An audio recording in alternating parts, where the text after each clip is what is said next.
Hello friends, आज हम आ चुके हैं इंग्लैंड इंस्टीट्यूट में और हमारे साथ हैं इंग्लैंड इंस्टीट्यूट के डायरेक्टर रवि सर। ये सभी का इंटरव्यू लेते हैं। इन्होंने मेरा भी लिया और बहुत से बच्चों का लिया, तो आज हमने सोचा कि कुछ अलग किया जाए। आज हम रवि सर का इंटरव्यू लेंगे। सो आप सब तैयार हैं? तो रवि सर, आप तैयार हैं? यस, मैं तैयार हूँ। तो फर्स्ट पहले आप बताइए कि आपकी यहाँ पे ओवरऑल जर्नी कैसी रही? ओवरऑल जर्नी बहुत अच्छी रही। सारे पेरेंट्स उन्होंने मुझे बहुत सपोर्ट किया, उन्होंने मेरी काबिलियत पे भरोसा किया, उन्होंने अपने बच्चों को यहाँ पे मुझे भेजा और मैंने भी पूरी शिद्दत से, पूरी मेहनत से बच्चों को इंग्लिश बोलना सिखाया।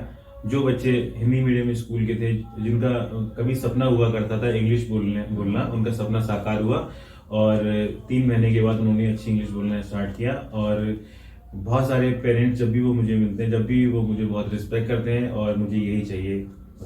ओके, सो आपने फरुखाबाद में कितना समय बिताया? फरुखाबाद में ही मेरा जन्म हुआ था, लेकिन फिर मैं पढ़ाई करने के बाद दिल्ली चला गया था। दिल्ली में मैंने लगभग 10 साल जॉब की हुई है और बड़ी बड़ी कंपनी में, एमएनसी कंपनी में मैंने जॉब किया हुआ है। अभी कोरोना काल में मैं अपने घर पर आया हुआ था, तो मेरे पेरेंट्स ने कहा कि अपना यहाँ पे कुछ काम कर सकते हो।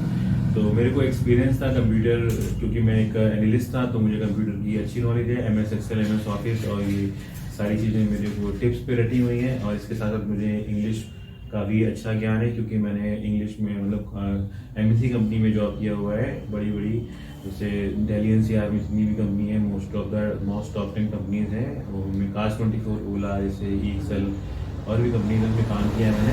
तो मुझे पता है कि इंटरव्यू कैसे क्रैक करना चाहिए, किस किस तरीके की से प्रिपरेशन करनी चाहिए और क्या क्या पढ़ना चाहिए एक स्टूडेंट को।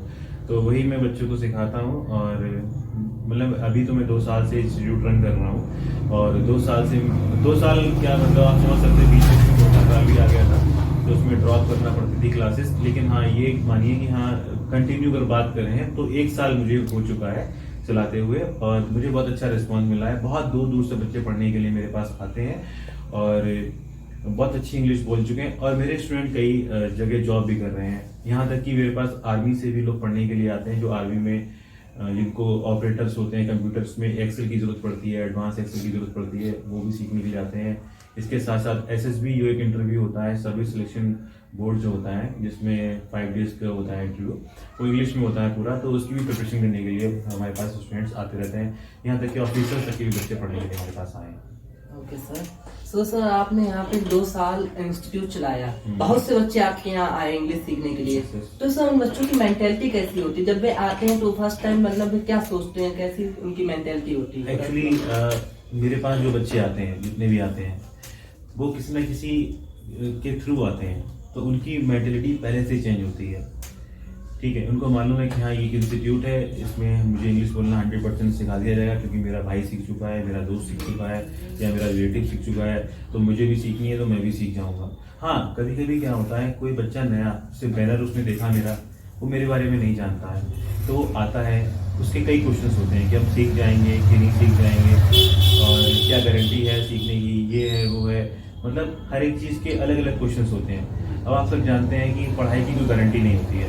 पढ़ाई कोई प्रोडक्ट नहीं है कि आपने किसी सामान से, किसी दुकान से आपने खरीदा उसको और उसके बाद उसको चलाया, अगर खराब हो गया तो वो पढ़ाई आपके ऊपर डिपेंड करती है। एक टीचर ही सब कुछ नहीं होता है, एक बच्चा जो होता है उसके ऊपर भी डिपेंड करता है कि वो बच्चा कितना ज़्यादा लगनशील है पढ़ने के लिए।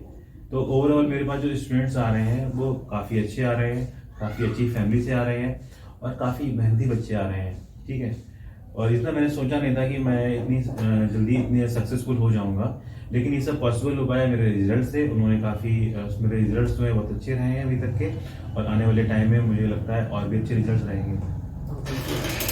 तो सर, आप फरुखाबाद में बहुत पहले से रह रहे हैं जी। तो सर, फरुखाबाद में सर अनएम्प्लॉयमेंट की एक समस्या है कि मतलब कि जो बच्चे हैं वे 12th पास कर लेते हैं, उनके पास डिग्रीज तो है, नॉलेज है, लेकिन सर वो नौकरी नहीं पाते हैं, जिसके कारण अनएम्प्लॉयमेंट रेट बढ़ रहा है फरुखाबाद में। तो इस पर आपका क्या सोच विचार है कि इसे कैसे कम किया जाए? देखिए, अनएम्प्लॉयमेंट की समस्या हमेशा रहेगी फरुखाबाद के अंदर, और ये कम नहीं हो सकती जब तक हम अपनी सोच नहीं बदलेंगे। होता क्या है, जो बच्चा BA BSc या ग्रेजुएशन कर लेता है, उसके बाद उसकी सोच होती है कि मुझे सरकारी नौकरी की तैयारी करनी है और मुझे सरकारी नौकरी ही पाना है। देखिए, मैं ये नहीं कह रहा हूँ कि सरकारी नौकरी खराब होती है, सरकारी नौकरी सबसे अच्छी है, okay, government jobs are best, but everybody can not get a government job. Yes, sir. Only 5% people can get government job, केवल 5% ही लोग पा सकते हैं।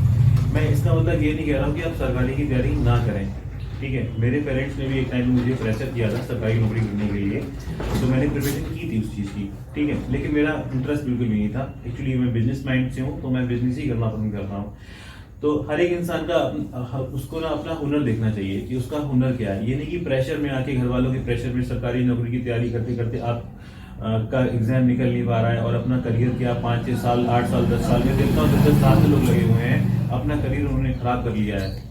आपको एक टाइम बाउंड के पीरियड में आपको प्रिपरेशन करनी चाहिए कि आपने 2 साल दिए अपने आप को सरकारी नौकरी के लिए, 2 साल या 3 साल तक मैं करूंगा। अगर इनकेस नहीं हो पाता है तो मुझे किसी अदर डिपार्टमेंट में या किसी और प्राइवेट सेक्टर की तरफ अपना करियर देखना चाहिए, या और कंप्यूटर सीखना चाहिए या कुछ और सीखना चाहिए, ताकि जिससे हमें हमारे पास कुछ ना टेक्निकल नॉलेज अगर होगी हमारे पास, तो अपने बिजनेस करने में आपको चांसेस मिल सकते हैं या मतलब कहीं जॉब कर सकते हैं।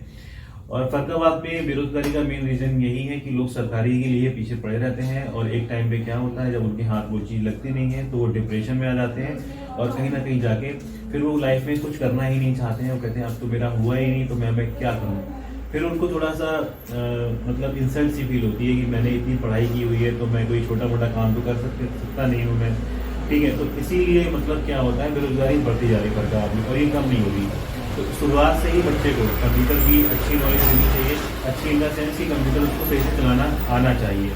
मैं देखता हूँ कि लोग कहते हैं कि मैंने 1 साल का कंप्यूटर कोर्स किया है, लेकिन उसे कंप्यूटर पे अगर बैठाला जाए तो एक छोटा सा काम नहीं कर सकता, एक एप्लीकेशन नहीं लिख पाएगा वो, ठीक है। एक फॉर्मेट दे दो उसे बनाने के लिए कंप्यूटर पे तो वो नहीं बना पाएगा। तो कहीं ना कहीं जाके आपने कंप्यूटर का सर्टिफिकेट तो आपके पास है, लेकिन आपके पास नॉलेज नहीं है। तो कहीं ना कहीं जाके आपको नॉलेज भी अच्छे से लेनी चाहिए, ताकि आप किसी काम को कर पाए। जब आपके पास काम करने की ताकत होगी, काम करने की स्किल्स होंगी, तो आपको 100% कहीं ना कहीं जॉब मिलेगी, और आप बेरोजगारी की जो प्रॉब्लम होती है, अनएम्प्लॉयमेंट की प्रॉब्लम होती है, उसका आपको सामना नहीं करना होगा। Okay sir. तो सर आप कंप्यूटर सिखाते हैं, इंग्लिश बोलना सिखाते हैं। कंप्यूटर का तो मैं तो आपने बता दिया अपने आंसर्स के द्वारा, लेकिन सर इंग्लिश की क्या वैल्यू है कि हम इंग्लिश क्यों सीखें? देखिए आयुष, इंग्लिश की वैल्यू आज के समय में बहुत ज़्यादा है। जैसे कि आप सब जानते हैं कि अगर आपको कहीं जॉब करनी है, ठीक है, तो प्राइवेट सेक्टर में अगर आपको गेट पे एंटर भी करना है तो वहां पे आपको बोलना होगा मे आई कम इन सर या मे आई कम इन मैम। ओके, आपकी एंट्री होते ही इंग्लिश शुरू हो जाती है। तो इंग्लिश की वैल्यू ये है। 95% लोग प्राइवेट सेक्टर में जॉब करते हैं, और वो सब कर इसीलिए पाते हैं क्योंकि उनके पास इंग्लिश की नॉलेज होती है। मैं ये नहीं कह रहा हूँ कि आप अंग्रेज बन जाइए, हिंदी छोड़ दीजिए, हिंदी भी बोलिए, मैं हिंदी में इंटरव्यू दे रहा हूँ, लेकिन इंग्लिश मुझे बोलना आता है। कहीं मुझसे कोई बोलता है तो मैं उसको आंसर करूंगा। कोई अगर मुझे पिस्टल दिखाएगा तो मेरे पास भी AK-47 है। अगर आप इस टाइप की हो तो आप लाइफ में सक्सेसफुल हो, अदरवाइज क्या है, फिर आप सक्सेसफुल नहीं है। तो इंग्लिश बोलना आज के समय में इसलिए जरूरी हो गया है। किसी भी सेक्टर में आप जॉब के लिए जाएंगे, अगर आप जैसे कि आर्मी में जाते हैं, एक सिपाही जाएंगे तो कोई दिक्कत नहीं है, आराम से भर्ती हो सकते हैं। लेकिन अगर आप चाहते हो प्रमोशन कर लेके हम JCU बनना चाहते हैं, आर्मी में जूनियर कमीशन ऑफिसर बनना चाहते हैं, या आर्मी में लेफ्टिनेंट बनना चाहते हैं, तो उस समय आपको इंग्लिश की जरूरत पड़ेगी, क्योंकि हमको इंटरनेशनल लैंग्वेज है इंग्लिश, ये सीखनी पड़ेगी अगर हमको अपने करियर में ग्रोथ चाहिए तो। ठीक है, मैं देखता हूँ बहुत से लोग मेरे यहाँ जो जॉब कर रहे हैं इस समय आर्मी में, कहते सर आपको क्या जरूरत है, आपको 60-70 हजार रुपए तनख्वाह मिल तो रही है, क्या दिक्कत है आपको पढ़ने की। जो जॉब कर रहे हैं कहते नहीं मुझे ना स्टार चाहिए, मुझे ऑफिसर बनना है, उसकी अलग ही वैल्यू है। इसलिए इंग्लिश बहुत जरूरी आज के समय में है। और जो लोग इंग्लिश बोलना सीख लेते हैं तो उनको कॉन्फिडेंस रहता है कि हाँ, अगर मुझे ये जॉब नहीं मिली तो मैं ये वाली जॉब कर लूंगा, या मेरे लिए बहुत सारे दरवाजे खुले हुए हैं, मैं कुछ भी कर सकता हूँ अपने लिए, क्योंकि मुझे इंग्लिश बोलनी आती है। बहुत बढ़िया आंसर दिया आपने। तो सर आपके यहाँ बहुत से बच्चे आते हैं, सो आप सर हमने देखा कि आपके बच्चे यहाँ से इंग्लिश सीखने के बाद बहुत सी बड़ी बड़ी कंपनी में भी जॉब करते हैं। तो सर आप कितना टाइम लेते हैं, कितना समय लेते हैं बच्चों को इंग्लिश सिखाने में? देखिए 3 महीने में हमारा कोर्स पूरा हो जाता है। 3 महीने में बच्चा इंग्लिश बोलना शुरू कर देता है, लेकिन हम बच्चे को देते हैं लाइफ टाइम फ्री मेंबरशिप।